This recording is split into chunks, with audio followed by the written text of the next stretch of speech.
नमस्कार दोस्तों, इस क्लास में आपका स्वागत है। आज हम बात करेंगे कृष्ण भक्ति संप्रदाय की। ये हमारी दूसरी क्लास है। पहली क्लास है वल्लभाचार्य जी की वल्लभ संप्रदाय की, हम क्लास ले चुके हैं और आज ये दूसरी क्लास है। चलिए इसे शुरू करते हैं। कृष्ण भक्ति के संप्रदाय में आज बात करेंगे निम्बार्क संप्रदाय की। तो मित्रों, निम्बार्क संप्रदाय के प्रवर्तक हैं निम्बार्काचार्य जी। जन्म है 1162 ईस्वी में इनका जन्म हुआ। मूल नाम आरुणि है। आरुणि इनका बचपन का नाम है, लेकिन शेष अवस्था का नाम है नियमानंद। तो ये दोनों नाम याद रखने। पूछ सकते हैं कि शेष अवस्था का नाम क्या है या बचपन का नाम। बचपन का नाम है आरुणि और शेष अवस्था का नाम है नियमानंद। दार्शनिक सिद्धांत है द्वैताद्वैतवाद और इसे भेदा भेदवाद भी कहते हैं। गुरु है नारद मुनि। ये ग्रंथ इम्पोर्टेंट है, ये ग्रंथ आपको ध्यान रखने हैं।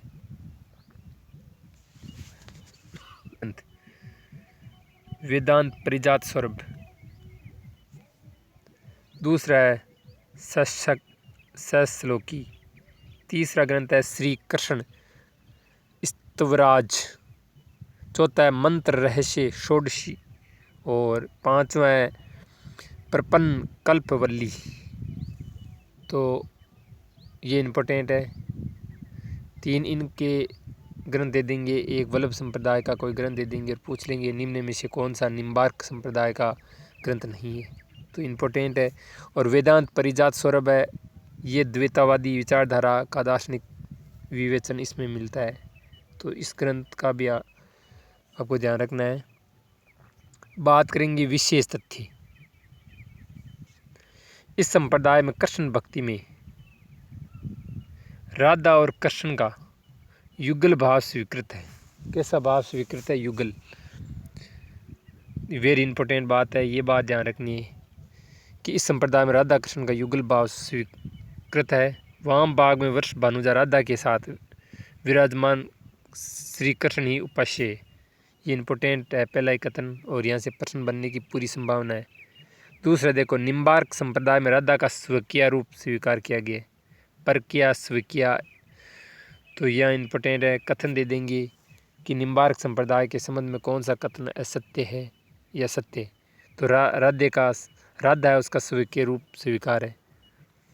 राजस्थान के सलेमाबाद स्थान में इस संप्रदाय की सबसे बड़ी गद्दी है। Very important. वृंदावन में श्री जी की बड़ी कुंज निम्बार्क संप्रदाय का महत्वपूर्ण स्थान है। तो ये भी इम्पोर्टेंट है। सलेमाबाद और श्री कुंज है, श्री जी या कुंज है, ये भी इम्पोर्टेंट है। निम्बार्काचार्य को सुदर्शन चक्र का अवतार माना जाता है। Very important.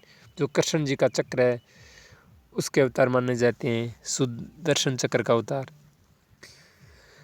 अगला देखो, इस संप्रदाय के सर्वप्रथम उपदेष्टा आचार्य हंस भगवान माने जाते हैं।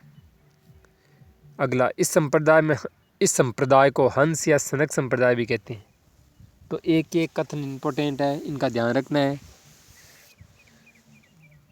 हर कथन है वो प्रश्न बन रहा है, तो वेरी इंपॉर्टेंट है, इसको हल्के में मत लेना। इस संप्रदाय के अन्य कवि देखो, एक तो है श्री भट्ट।